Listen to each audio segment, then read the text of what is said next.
안녕하세요, 오토카 매거진입니다. 영상 주제를 얘기하기 전 본 채널은 오디오처럼 주행하면서 들을 수 있게 하나하나 다 언급하고 얘기하는 점, 그로 인해 생각보다 러닝타임이 길다는 점 참고 바랍니다. 오늘은 포드의 풀사이즈 SUV인 익스페디션 얘기를 해보려 합니다. 약 4개월에서 5개월 정도 전에 자세한 사항을 언급을 했는데요. 그 모델 그대로 국내에 출시를 한 거죠. 그럼 똑같은 얘기에 재생산을 하려 하느냐? 아닙니다.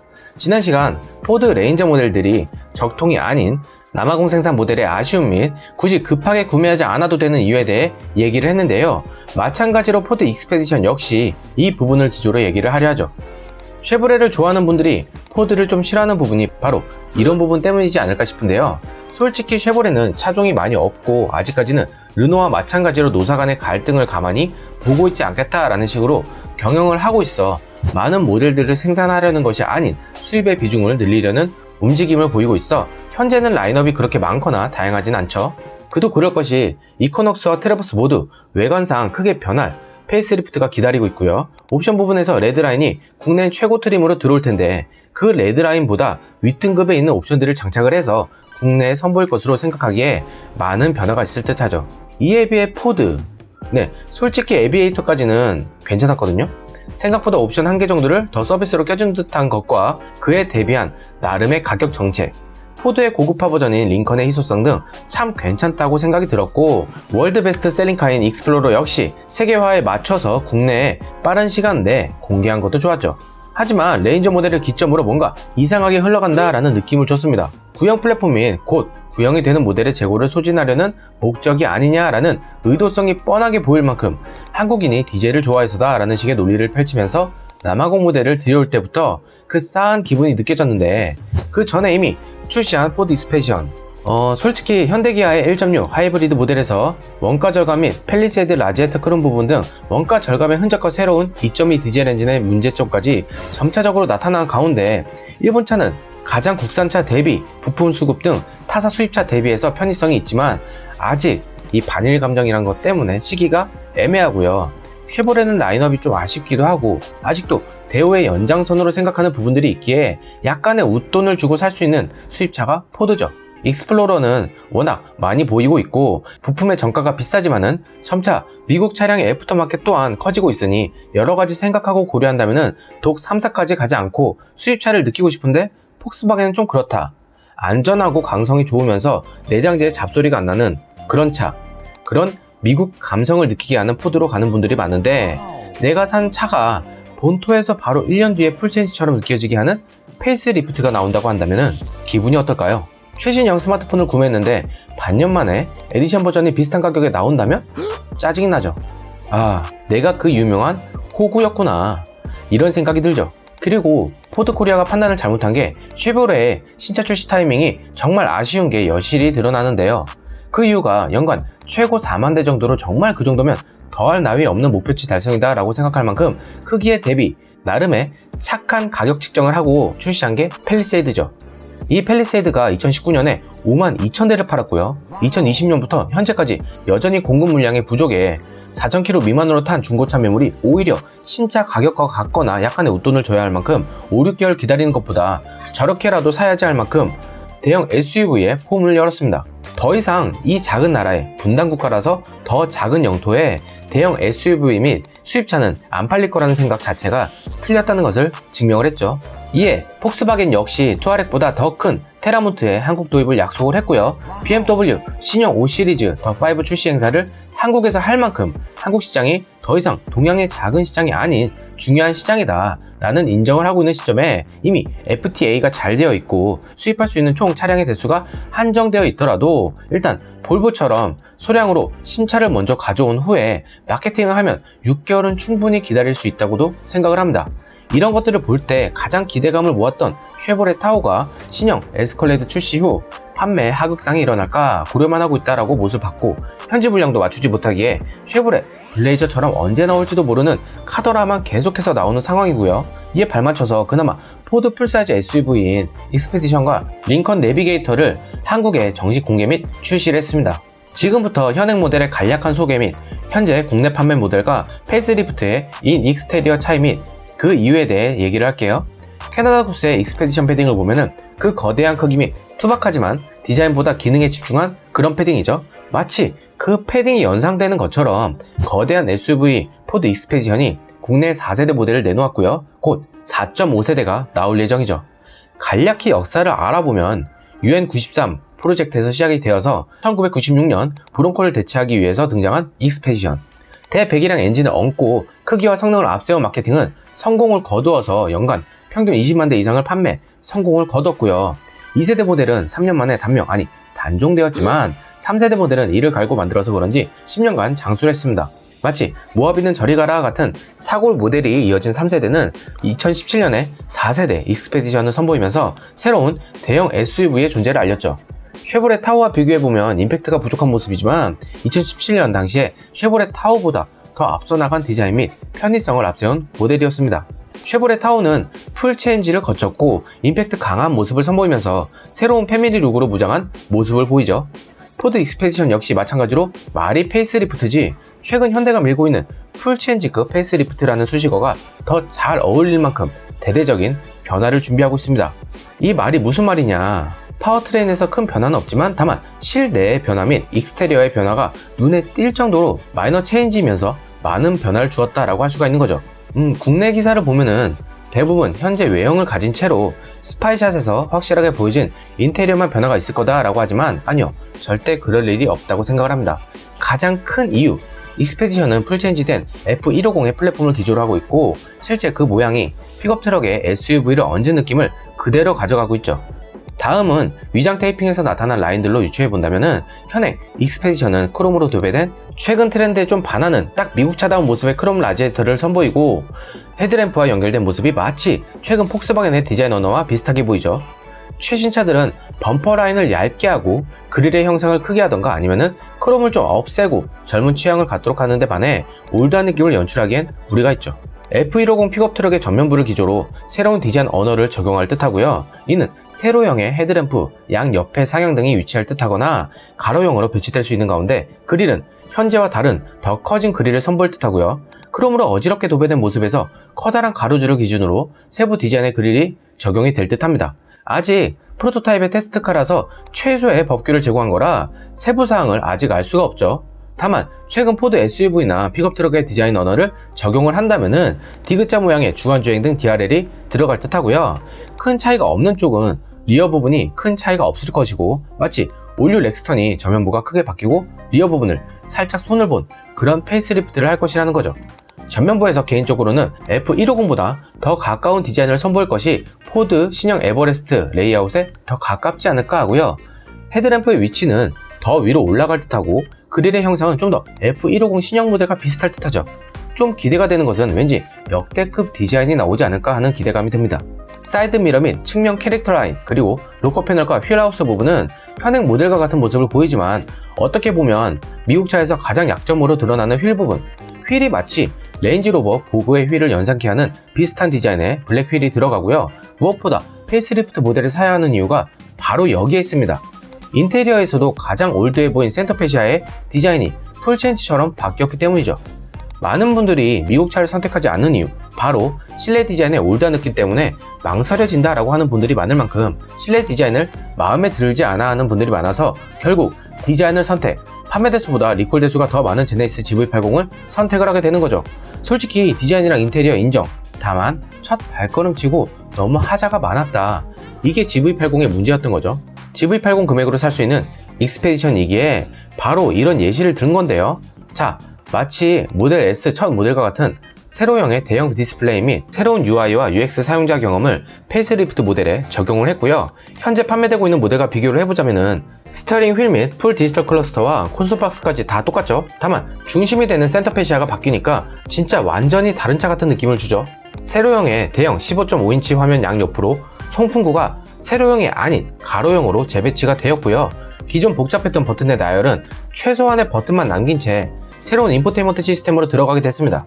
이 15.5인치 대형 세로 디스플레이 하단부에 양옆으로 여러 커넥팅 선이 보이죠. 아무래도 트레일러 브레이크 연결 시스템의 버튼이 왼쪽에 있는 것이 보이고 오른쪽엔 아울렛 전용 커넥터일 듯 합니다. 셋업 콘솔이 열려있는 부분에는 무선 충전과 함께 제공하는 작은 수납 공간 및 그 아래에는 기아차의 다이얼 기어와 같은 방식의 전자식 다이얼 기어 노브 및 그 아래 전자식 파킹 브레이크와 오토홀드, 그 아래로는 작은 다이얼 형식의 드라이브 모드 및 이륜과 사륜 모드 등의 버튼이 있고요. 가장 궁금할 듯한 바로 저 15.5인치 세로형 디스플레이 기능에 대해 지금 미리 공개를 할게요. 가운데 센터페시아는 긴 세로형의 터치 스크린이 보이죠. 15.5인치 크기를 보이고 넓은 대시보드에는 내장된 사운드바가 있습니다. 사운드바에 사용된 오디오 시스템은 B&O, 즉 뱅앤롤 룹슨을 사용하고요. 테슬라와는 다르게 스크린 하단 부분에 원형으로 된 물리 다이얼이 있고요. 터치 스크린 크기는 모델 Y의 15인치보다 좀 더 큰 수준이죠. 가로가 아닌 세로형이란 것도 차이가 있습니다.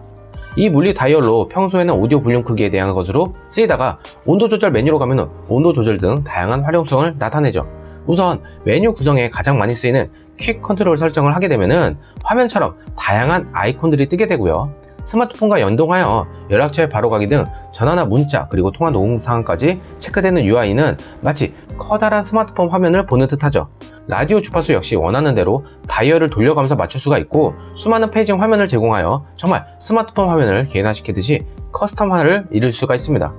커다란 화면으로 인해 각 타이어의 공기압과 라디오 주파수나 노래 제목 그리고 최근 목적지 등 과거 컨트롤러를 돌려가며 인포테인먼트 화면에서 선택을 하고 다시 나가고 하는 번거로움 대신에 한눈에 확인 후 터치하는 방식의 UI와 UX 환경은 완벽한 디지털 세상에 한 걸음 더 크게 다가왔다는 것을 보여주죠. 다이얼을 기준으로 좌우에는 공조에 관련된 터치 버튼이 고정식으로 되어 있는 모습이 보이죠. 최근 벤츠의 새로운 MBUX처럼 고정된 가상 버튼이 있고 가장 자주 사용하는 부분에서 직관적으로 바로 들어가서 사용할 수 있도록 편의성을 높인 것 또한 포드 싱크4 인포테인먼트 시스템의 특징이라고 할 수가 있습니다. 좀 더 자세히 설명을 하자면 흔히 우리가 말하는 메모리 시트 3+1으로 마지막 한 명은 발렛 파킹이나 게스트 모드로 사용 시 나타나는 것이고요. 차 한 대로 와이프와 남편이 각각 사용하는 시간이 다르다 하면은 드라이버 체인지를 할 시간에 알람을 알려주고 드라이버 체인지가 되면은 자동으로 새로운 드라이버가 입력한 메모리 시트와 핸들의 위치를 바꿔주죠. 세로형의 디스플레이의 이점은 큰 크기의 스마트폰처럼 분할 화면을 제공한다는 점이고요. 그리고 매우 부드러운 화면 전환 및 스마트폰과 연결되면 가장 많이 전화한 사람 및 퇴근 시간대 항상 같은 사람에게 전화한다면 그 부분의 알람 또한 알리게 되고요. 굳이 유선으로 하지 않고 무선으로 지원되는 안드로이드 오토와 애플 카플레이 및 LTE 기반 통신 요금 자체가 평생 무료입니다. 사실 처음부터 이렇게 좋았던 것은 아닌데 2000년대 후반 아이폰의 폭발적 인기에 포드는 이거다 싶어서 발빠르게 커넥티드의 중요성을 알고 준비를 하죠. 그리고 싱크2를 발표를 하게 됩니다. 하지만 이 싱크2의 파트너 소프트웨어 제조사가 마이크로소프트, 옴니아, 옴레기, 망할, 다시 또 그 아픈 기억이 나는데요. 여튼 마이크로소프트 특유의 블루스크린이 뜨면서 컨슈머 리포트가 포드차 구매를 말릴 정도로 매우 심각한 문제였습니다.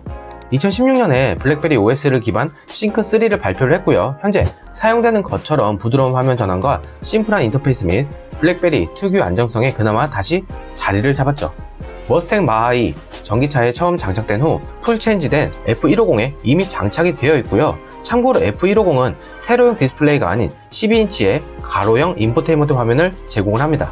현재 국내에 들여온 모델 같은 경우 싱크3까지만 지원을 하고 OTA 업데이트로 싱크4를 지원하는 게 아닌 싱크3 기반 안정성 및 새로운 기능을 추가하는 것에 그치기 때문에 굳이 급한 구매가 아니라면 싱크4를 장착하고 나오는 더 다양한 기능들을 내포한 차를 타는 게 맞지 않나 싶은 거죠. 이런 세세함에서 약간 모자랐던 미국 차라고 하지만 이제는 아니죠. 편의시설 및 편의성이 생각보다 많이 따라왔고 국내에서 그렇게 좋아하는 옵션들 통풍 시트 부분도 1열이지만 장착이 되었고요. 어린아이들이 많이 타는 2열까지 팽창식의 안전벨트 에어백도 기본 장착이 되죠. 물론 운전석과 동석까지 제공하는 마사지 시트도 있고요. 제네시스 가죽의 고급감 또한 좋지만 미국 차라고 해서 가죽의 짱짱함이 덜한 게 아니죠. 피부에 닿는 부분을 매우 중요하게 생각하는 소비자들이기에 냄새가 심한 가죽이 아닌 단순해 보이는 패턴이지만 착자감이 매우 좋은 가죽과 항상 차 안에서 음료를 마시는 것을 즐기는 미국인들을 위해 컵홀더가 15개나 되고요. 이번 페이스리프트 모델에서도 원목 우드 그레이는 센터 콘솔에만 장착이 되고 대시보드나 문 쪽 사이드는 단순화된 그런 모습을 보일 듯 합니다.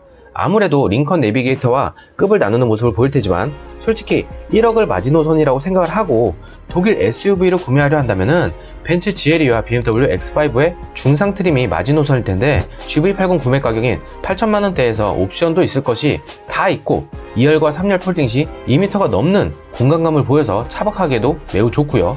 3열에 승객이 앉을 시에도 3열 바닥이 올라와 있지 않아서 키 큰 성인도 앉을 수 있다라는 점, 이 또한 강한 어필이 되는 부분이죠. 파노라마 썬루프는 링컨의 광활한 썬루프를 부러워하는 분들이 많은데 같은 썬루프를 장착을 했고요. 주행안전 옵션, 즉 반자율 주행 기능을 구현한 시스템은 북미의 제네시스가 하는 내비게이션 지도 기반 반자율주행 시스템인 HDA2와 같은 기능을 선보이는데 이게 국내에서 지도업체와 손잡고 하는 것은 말도 안 된다고 하죠. 하지만 중국에서는 중국 생산 모델의 중국 지도업체와 손잡고 이미 그와 비슷한 기능 및 흔히 말하는 반자율주행 시스템, 차선 변경 시 사각지대나 옆 차선 차가 속도 안 줄이고 오면은 회피해주는 그런 것까지 다 장착을 하고 현지 생산을 합니다. 뭐 당연히 인구수나 소비의 차이가 워낙 크지만 국내에도 이런 식의 코딩까지 마무리를 하고 도로주행 테스트 후 선보이는 노력을 하지 않을까 하는 매우 큰 바람 및 욕심을 부려보고요. 요즘 국내에 하는 꼴을 보면 좀 열받긴 하지만요. 마지막으로 익스페디션 페이스리프트를 사야 하는 또 한 가지 이유, 인 익스테리어 및 편의 기능과 인포테인먼트 시스템이 개선되었지만 그보다도 새로운 파워트레인이 나올 가능성이 크다는 거죠. 현재 판매되고 있는 익스페디션은 3.5L 에코부스트 V6 엔진에 최대 375마력과 65.0kg의 토크를 발휘하지만 페이스리프트 모델은 더 상위 트림의 엔진이 적용될 가능성을 높게 점쳤고요. 이 새로운 파워트레인은 3.5L의 V6 엔진은 같지만요, 최대 400마력의 66.3kg의 토크를 발휘하는 것으로 새로운 대형 SUV의 느낌을 줄 것입니다. 게다가 F150 모델에 적용한 하이브리드 파워트레인 역시 적용될 가능성을 밝혔죠. 신형 F150 기준으로 말하자면은 익스페디션과 같은 V6 3.5L 에코부스트 엔진과 함께 35kW급 전기 모터와 함께 1.5kW시의 리튬이온 배터리를 탑재를 했고요. 이 하이브리드 엔진은 연비에서는 물론 종합 430마력의 힘과 78.8kg의 엄청난 토크를 내고요. F150 같은 경우 이를 기반으로 견인력을 5.76톤까지 끌어올리고 적재 능력을 1톤까지 끌어올렸습니다. 내구성 테스트 프로그램에서 100도 이상의 온도에서 트레일러를 견인할 수 있게 했고, 터레인, 오프로드 지형의 정복과 함께 극한의 추위를 자랑하는 툰드라 지역 테스트 및 고온다습 챔버와 바닷가의 염분 및 여러 극한 도로 상황에서 테스트를 했고요. 하이브리드 시스템이 이를 모두 견뎠다고 포드 측에서 밝혔고요. 이뿐만 아니라 독특한 내구성 테스트를 진행을 했는데 다축 유압 방식을 이용 파워트레인에 1.5kW시의 리튬이온 배터리를 격렬하게 흔들어서 충격을 가하는 기계를 제작하여 오프로드 상황 시의 거친 노면의 환경에서 부딪히는 실험을 했고요. 82시간 동안 가혹 테스트를 진행을 했고, 이는 10년간의 누적되는 스트레스의 결과를 얻는 것과 같은 효과를 보였다고 하죠. 이 모든 테스트를 다 통과했다는 겁니다. 우리 현대기아차도 새로운 풀사이즈 바디온 프레임 기반 SUV를 내놓을 때 이 정도는 당연히 하겠죠? 최고의 남양연구소에서요. 그 정도는 기본이니까 미국 차에 대해 아예 라이벌로 생각한 적도 없고 경쟁 상대로 생각한 적이 없다라고 하겠죠. 하이브리드 파워트레인 연비는 F150 기준 이름 모델은 EPA 복합 연비 리터당 10.6kg, 도시 10.6kg, 고속 11kg를 달성, 가솔린 풀사이즈 픽업 트럭 중에 가장 좋은 수치를 받았고요. 4x4 파워부스트 같은 경우 복합 연비 리터당 10.2kg를 기록, 가득 주유 시에 EPA 기준 최대 1120km를 주행을 할 수가 있습니다. 미국 현지 익스페디션 페이스리프트 스파이샷 및 의미 있는 소문들이 이 정도인데 저뿐만 아니라 차를 좀 알고 사랑하는 분들, 그리고 네티즌 분들은 뭐야 재고떨이네, 그리고 레인저 모델들도 재고떨이네, 자동차 시장에서는 호구는 대한민국이다 라는 말이 나올 정도로 격한 반응이 있지만요, 옹호 발언도 있었습니다. 그 이유 중에 가장 큰 것은 분명히 가격이 오를 것이다, 그만큼의 가격 상승이 분명히 있을 테고, 페이스리프트 모델을 북미 현지에서 출시한다고 해도 국내에는 1년 뒤에나 나올 텐데 마찬가지의 구형이 되는 게 아니냐, 가격만큼 한다라는 분들도 있죠. 물론 틀린 말은 아닙니다. 개인 사족을 좀 보태자면은 풀체인지처럼 프로 기준 400만원 정도의 인상분을 가져가거나 그러지는 않을 듯하고 한 150에서 200만원 정도의 인상분을 가져갈 텐데, 현금으로 사시는 분들도 있겠지만은 선수금 얼마에 나머지 무이자 할부 얼마 이렇게 해서 가져가는 분들도 있겠죠. 그 차액은 이 정도 급을 사는 분들에게 그리 크게 다가오는 문제점은 아니라고 생각을 하고, 오히려 산지 1년 만에 바로 구형이 되어버리는 새로운 기능을 쓸 기회조차 없는 것이 더 큰 문제점으로 작용되지 않을까 하죠. 네, 오늘 소식은 여기까지고요. 지난 시간에 레인저 모델을 급하게 구매할 필요가 없는 이유에 이어 오늘은 포드의 풀사이즈 SUV인 익스페디션 모델로 바로 구매하면 위험할 수 있다라는 얘기를 해봤습니다. 솔직히 이런 식의 영상을 올리면은 각 제조사에서 비협조적으로 나오기도 하고 약속되어 있는 부분이 취소가 되기도 하지만 좀 어쩔 수가 없는 부분이라고 생각을 해요. 모든 것이 달콤함만 있는 것은 아니죠. 반일 감정에서 큰 혜택을 본 게 무엇인지, 그리고 다음 영상은 아마 스타리아 얘기로 갈 듯한데 약간 무거운 주제로 찾아뵐 듯합니다. 영상을 만드는 힘, 구독과 좋아요 및 알람 설정까지 해준다면 정말 감사하겠고요. 찐팬분들께서는 짧은 광고 시청까지 해주신다면 더할 나위 없이 좋을 듯합니다. 더 좋은 내용과 발전하는 채널이 될 것을 약속드리고 이만 물러갈게요. 건강 및 코로나19 조심하시고 시청해주셔서 감사합니다.